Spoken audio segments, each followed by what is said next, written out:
Today I'm going to show you 5 Woovebox problems and how to solve them. But really quick, today's patron shoutout goes to Cathartic Reunion. Thank you so very much for the support.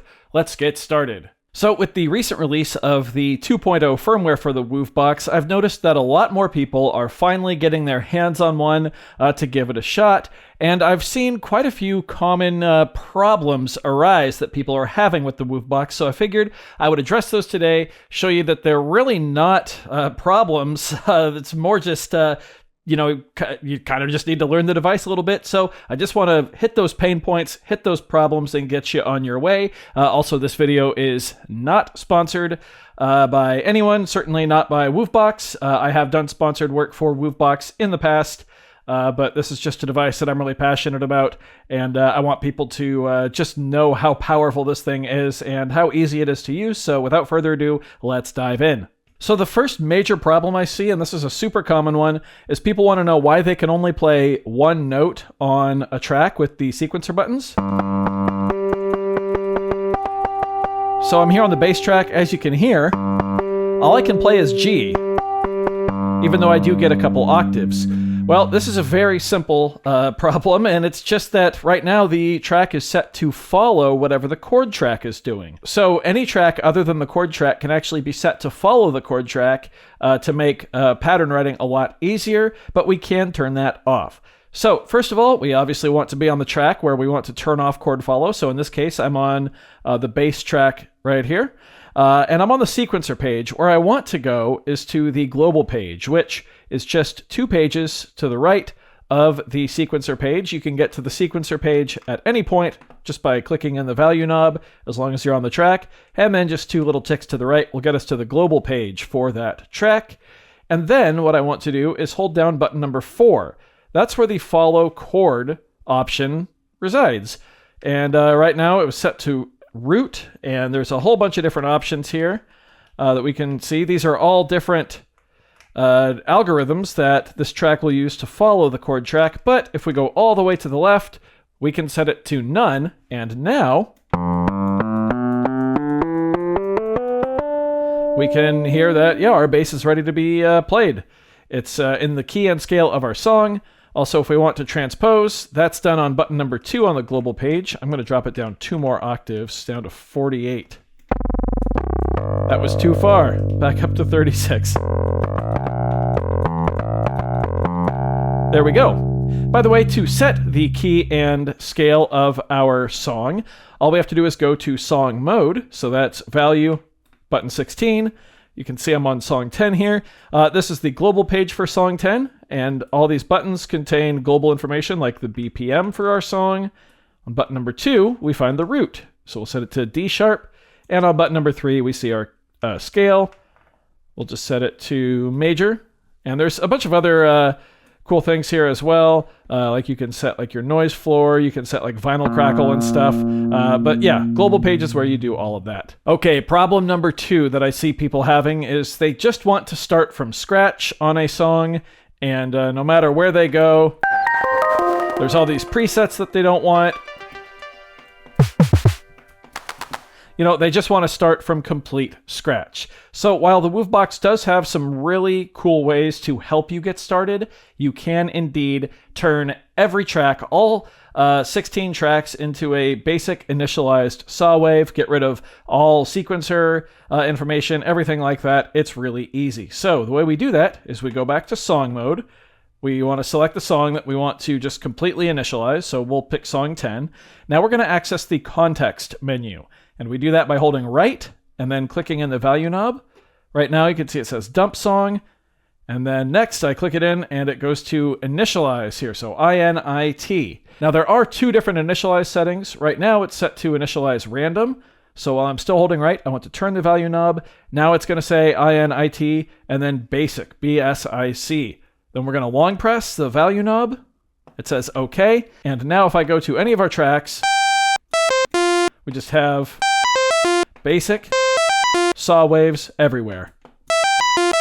So from here we can do our sound design, we can do our sequencing, and it really does just reset everything. Even the chord track is just a very, very basic patch. So that's how you can initialize and just truly start from scratch. However, the next problem I see is people simply asking, how do I get started? And the first thing I would recommend doing would be to watch my quick start guide for the Woovebox, which does get you going. However, you can also follow this kind of micro tutorial here that I'm about to show you right now. So let's go back to song mode. Okay, we're on song 10. We're going to go back to the context menu. So right and value. Instead of initializing basic, we're going to turn it and initialize random. Now, all of our tracks have a random patch on them. So if we go to the bass, you can see we got a random patch, and it's set to follow the chord. But let's just throw something down. So we are going to use the randomize pattern feature. So let's go to our kick track. That's a good place to start. Now, as long as we're on the sequencer page, remember, you can always get there no matter where you are just by clicking the value knob in. As long as we're here, we can go right and value to access the context menu here of this track. It says randomize pattern. We long press. Now we have a random pattern, and the Woovebox is smart, and depending on the type of track set up, it'll actually, kind of push the randomization into that direction. So as you can see, we have a very straightforward kick here. Great place to start. Let's switch to the snare drum track by holding value, hitting snare, or track 6 here. Right, value knob, randomize a pattern here. Let's do it again. Okay, so I didn't test this before. That does not sound very good. So let's go to the global page. We're going to go to button number 2 here. Transpose it up a full octave. Then button number 1. And lower it way down here to button number 13. Turn the reverb down. There we go. Now it's manageable. All right, let's go to the bass track and go back to the sequencer page of the bass track. Context menu, randomize pattern. Let's do the same with the chord track.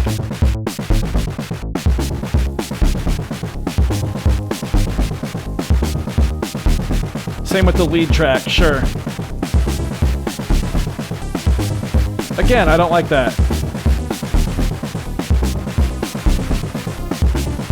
Still don't like it. So we're going to hold right. I'm going to click the knob in again until we get to initialize pattern, and then long press it. Let's leave the lead out for now.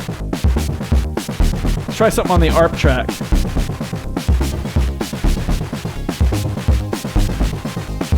Yeah, I like that. Cool.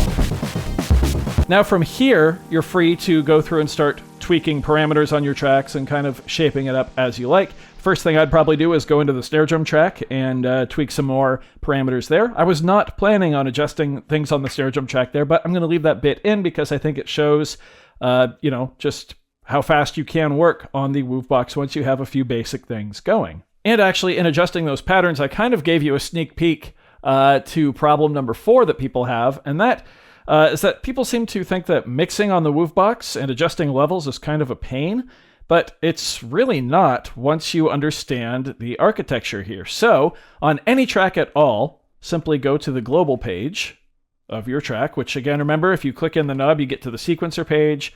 2 ticks to the right is the global page.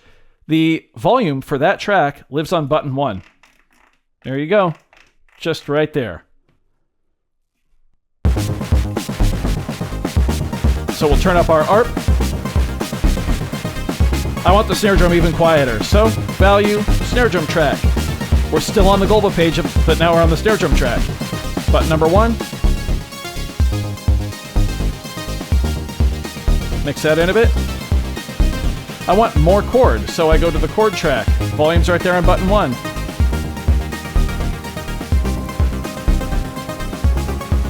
Just like that, we're off and running. Lower the kick a bit. You'll also find things like distortion here.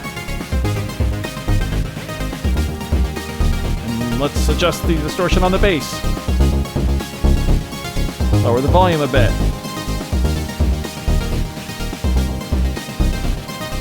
This is also where we find our reverb sends. This is also where we find our delay send for delay 1 and delay 2. Also our chorus lives here, things like saturation, as well as our bit crush. And the groove/swing per track are all right here. And you can just toggle between whatever track you want to adjust by holding value, clicking the track, and it's going to stay on this global menu. So your volume's always right there. It's super easy to adjust everything. Once you learn how that works, it's probably the easiest device to mix on in this form factor that's out there. And finally, the fifth problem that people seem to have is that they think it's kind of a pain in the butt to chain patterns together. So the Woovebox has a 16-step sequencer on every single track. And frankly, that's not a lot of music. That's just one measure of 4/4 if we're treating one step as a 16th note. However, each track has 16 different patterns, and those can all be chained into each other to make longer passages. So let's do that on the ARP track here. So first I'm going to go back to the sequencer page by clicking on the value knob. And now we're going to go to the pattern page, which is just one to the right of the sequencer page. Now you could do this by holding button number 3 and telling this pattern, which is pattern 1, which pattern you want it to chain into. And if you have a really complex chain, that's how you're going to do it. And then you'd have to go to pattern 2 or whatever your next pattern is, and then set the chain for that one, and then, so forth. So yes, it can be a pain in the butt. But if you're just looking to chain some patterns directly into each other to make a longer passage, it's actually super easy. So check this out. I'm going to go to the pattern I want to start from, in this case, pattern 1. I'm going to hold right and click value to open the context menu. And now it says CHN next, or chain next. If I turn the value knob, you can see that I'm getting a number here. And this is actually determining the length of my chain. So I can go anywhere from next or 2 all the way up to 16 or all. So let's just set this to 4, and then I'm going to hold down the value knob. It's going to do it. And now, just like that, the first 4 patterns are all set to chain into each other and then repeat. So pattern 1 says it's going to chain to pattern 2. If we go to pattern 2, it's going to chain to pattern 3. It did it all for us, right? Which is so cool. You can even use the pattern randomize feature that we used for, I want to say that was tip or problem number 2. You can even do that for an entire chain. So if we go back to the sequencer page, let's get to the context menu by holding right and clicking in the value knob. Now it says random CHN, or random chain. And you can still get to random pattern as well by turning the knob, but we can randomize the entire chain. Now check it out. If I go to pattern number 2, we have more notes there. Pattern number 3, more notes there. Pattern number 4, more notes there. And of course, they're all set to chain into each other. And we can give it a listen either with everything else by hitting play, or we can solo it by holding value and clicking ARP. Since we're already on the ARP track, clicking it again turns on solo. Let's have a listen.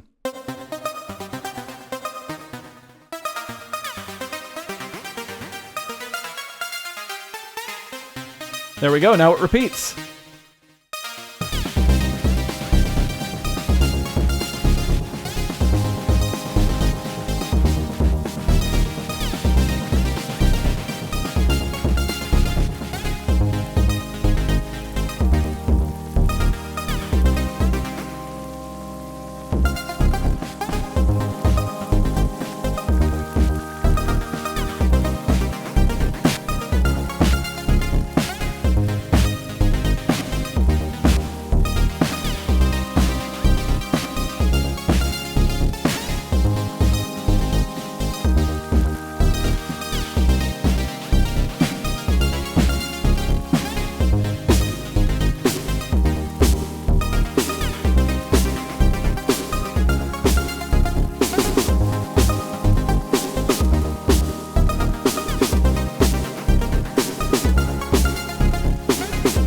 There we go.